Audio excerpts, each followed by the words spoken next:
Last में चले जाओ, तो लास्ट वाला सीन मैंने क्रिएट किया।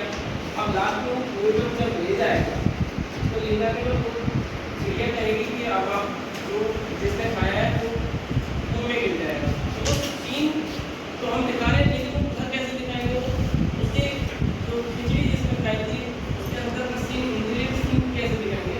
तो मैंने उसको ये लेके आएगी, जो पॉट उसके साथ में है वो पॉट को लेके आएगी, पॉट तो वहीं रखाएगी, चिड़ा को लेके आएगी कि अब तुम झूठ बोल रहे हो तो बताओ मुझे। तो पॉट भी पानी से भरा हुआ है तो तुमने यही रख दिया। बस ये सीन आपको सोचनी होगी, ठीक है ना? अब आप धीरे धीरे से जो कैरेक्टर, जो कहानी है, जैसे वो ये तरकीब लगाता है। और होता यही है, जब शेर अपनी गुफा की तरफ आ रहा होता है तो वो बच्चे को बुलाती है और सियार जो है चिल्लाने लगता है। तो एक अजीब तरीके की आवाज़ आती है जिससे शेर सही में डर जाता है, यानी उसकी तरकीब जो है वो कामयाब हो गई। अब शेर डर जाता है, वो गुफा में जाता नहीं है, वो वापस लौटता है। अब शेर डरते डरते सोचता है कि मैं अब क्या करूँ, मेरे से कोई तगड़ा जानवर आ गया है, अब मैं अपने घर कैसे जाऊँ, अपने गुफा में कैसे जाऊँ? तो वो फिर अपनी मौसी के पास जाता है। शेर कहता है मेरी मौसी है, मैं इससे पूछता हूँ कि मुझसे जो बड़ा जानवर है, क्योंकि उनकी मौसी जो है वो एक्सपीरियंस होल्डर है, अनुभवी है, वही उपाय बता पाएगी। तो वो मौसी के पास जाता है, मौसी मेरे गुफा में कोई आ गया है, आप चलो कुछ समस्या का हल करो। तो उसकी मौसी कहती है बेटा मेरे को बहुत उम्मीद हो गई है, मैं तो जा नहीं पाऊँगी इतनी दूर। तो कहता है नहीं चलना पड़ेगा। तो कैसे ले जाए उसे मौसी को? तो मौसी कहती है मुझे अपनी पूँछ में बांध दियो, पूँछ में बांध दियो, मैं तेरे साथ साथ चलूँगी। अब वो ऐसे ही करता है, वो अपनी मौसी को पूँछ में बांध के और उसको लेके आ रहा होता है। रास्ते में पूछता है मौसी अब तो आने वाला है गुफा? तो मौसी को जवाब नहीं देती है। फिर वो कहता है मौसी कुछ बोल क्यों नहीं रही? तो फिर वो मुड़ के देखता है, मौसी तो वो जब उलट जब चल रहा होता है तो मौसी जब टकरा तो घूम के चल बसती है। अब फिर अब वो कहता है अब क्या करें, मौसी तो गई। अब शेर जो है अपने उल्टे पाँव जो है चला जाता है। कहानी यहीं तक है, हम इसको आगे, और जिस बच्चे ने ये लिखी है उससे हम आगे और बात कर रहे हैं कि कहानी क्या यहीं खत्म है या आगे और बढ़ सकती है, क्या है, ठीक है? तो इतनी कहानी है ये। अब इसको आप अगर इलिस्ट्रेट करें तो बहुत सारी घटनाएं इसमें, ठीक है? और राजस्थानी भाषा मैंने अपने शब्द जोड़ जाड़ के हिंदी में सुनाने की कोशिश करी। मुझे आशा है कि आपको समझ में आएगी, आएगा समझ में? जैसे संजय बताया ना चिड़ा, एक चिड़िया और एक चिड़ा थे। चिड़िया को चावल पाए, चिड़िया को दाल पाई।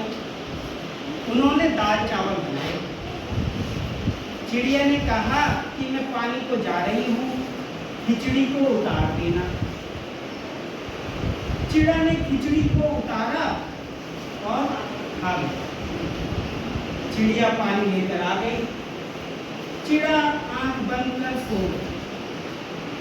चिड़िया ने कहा उतारियो, क्या उतारियो पानी, वो जो बन रहा था।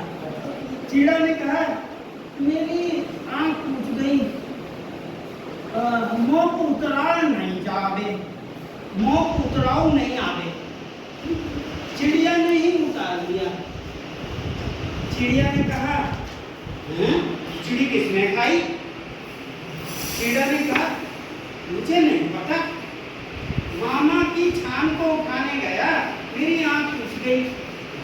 मैं मामा का छप्पर उठाने गया था, मेरी आंख में कुछ गिर गया, मेरी आंख टूट गई है। चिड़िया ने कहा है चल कुआं पर देखें कौन गिरेगा कुएं में, जिसने खिचड़ी खाई होगी वही कुएं में गिरेगा। चिड़िया ने तिरकमा लगाई। तिरकमा मतलब कुएं की परिक्रमा लगाई, परिक्रमा लगाई। मैंने खिचड़ी खाई होगी तो बम कुआं में, मैंने खिचड़ी खाई होगी तो बम कुआं, मतलब मैं गिर जाऊंगी कुएं में। परिक्रमा लगाते हुए बोल रही। फिर चिड़ा ने परिक्रमा लगाई। चिड़ा कुआं में गिर गया।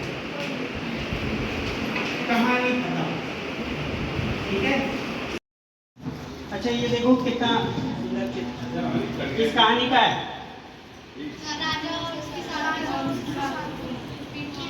राजा की 7 बेटियां। कहानी का नाम यही था? किसने बनाया? अच्छा है। कहानी का नाम क्या है? नहीं। अच्छा, और हम कुछ चित्र देखते हैं? कहानी का नाम लिखा नहीं नीचे? तुम लोग को खाना कौन खिलाता है? मैं खिलाता हाँ, कहानी तो याद आता है। हाँ, ठीक है। कहानी किसको याद है पूरी? सुनाओगे? हैं? कहानी में आगे आ जाओ। हाँ, कहानी का नाम पक्का काम कहानी सीखते हैं। ये होगा। की 7 बेटियां थीं। राजा अपनी 7 बेटियों से पूछता है कि तुम्हें खाना कौन खिलाता है, रोटी कौन खिलाता है? तो 7 बेटियों में से जो 6 बेटियां होती हैं वो तो कहती हैं कि मेरे पिता खाना खिलाते हैं, लेकिन जो 7वीं बेटी होती है वो कहती है कि मुझे खाना मैं अपना खाना मैं खुद खाती हूँ।